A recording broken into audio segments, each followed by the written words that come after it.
Kisah Rasul 11 ayat 18 juga berkata, jadi kepada bangsa-bangsa lain juga Allah mengaruniakan pertobatan yang memimpin kepada hidup. Jadi Bapak Ibu, di era ini, di hari ini, pertobatan bagi kita menjadi sebuah ideologi yang penting, Bapak Ibu. Ideologi adalah seperangkat ide, seperangkat gagasan, nilai, value, that most very important things that we put in our mind, our mindset, our soul, spirit. Jadi Kristus itu adalah Tuhan dan Juru Selamat kita. Dia juga sekaligus adalah spirit kita. Injil adalah kekuatan Allah. Bapak Ibu, setiap institusi di dunia ini punya nilai, punya value, punya spirit the corps. Kalau kita lihat belajar TNI punya spirit. TNI punya moto yang tidak bisa dirubah, nilai yang tidak bisa dirubah, namanya Sabta Marga. Setiap prajurit TNI harus berpegang teguh kepada prinsip-prinsip Sabta Marga, sumpah keprajuritan.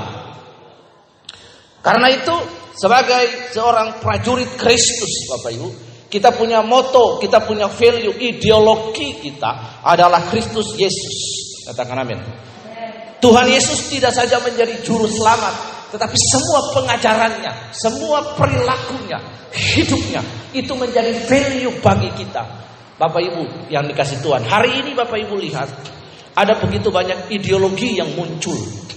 Ideologi-ideologi yang bertentangan dengan Pancasila. Ada 4 pilar.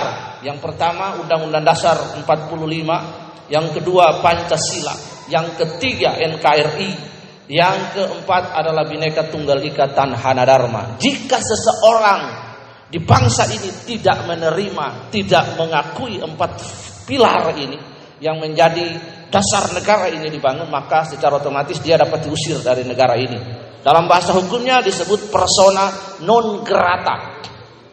Katakan amin. Bapak Ibu lihat, ideologi kalau Bapak Ibu perhatikan, kita tidak ada urusan dengan mereka, tapi kita mengambil contoh hidup mereka. Lihat, ada ideologi Taliban di sana, begitu mempengaruhi hidup mereka semuanya.